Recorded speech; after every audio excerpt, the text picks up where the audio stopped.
Oh, it is a beautiful morning and I'm just about to take myself out on my own run once I've walked Winnie, and it's going to be a nice easy base run. And that got me thinking, the number one question I tend to be asked on a weekly basis on this channel is, what pace should I run?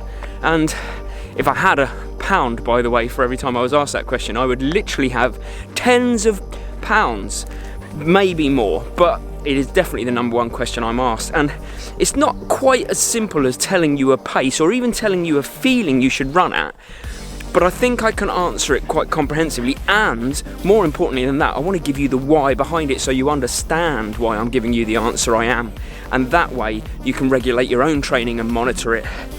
But first, we need to get out on the run, don't we? Let's go. Ah, this is the life.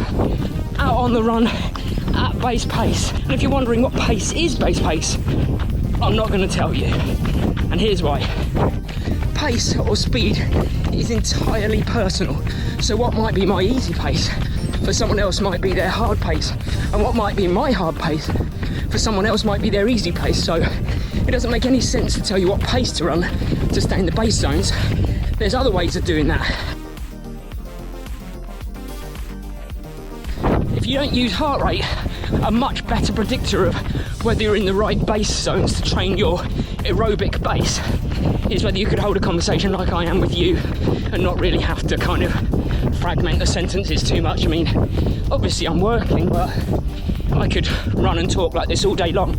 So if you're here and you can hold a conversation without it sounding like this, then the chances are you're training in the right zone to build your aerobic base.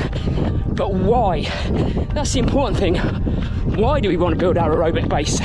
With aerobic training, our body breathes oxygen within the air into the lungs. The oxygen gets transferred to the blood and transported to the working muscles.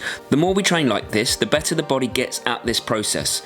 But increase the intensity and you complicate matters by introducing a byproduct of harder training called lactic acid in the muscles. Your body needs to use the oxygen that you've been breathing in to break it down and remove it instead. So now you're not getting the full benefit of base training because your body is trying to multitask. You're still working on an aerobic base, but less efficiently, and you're still working the lactic acid system, but less efficiently. You're muddying the water, confusing the body, and training hard, not smart.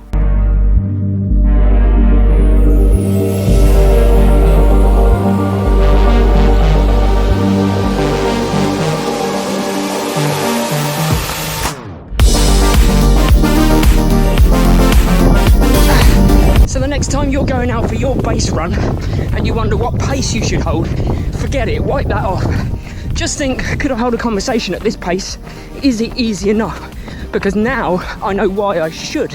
And that's the key to this channel, is giving you all the skills and the information that you can use to inform your training slightly better and train smarter rather than harder. Utilize every minute and every hour that you have. That's the key here.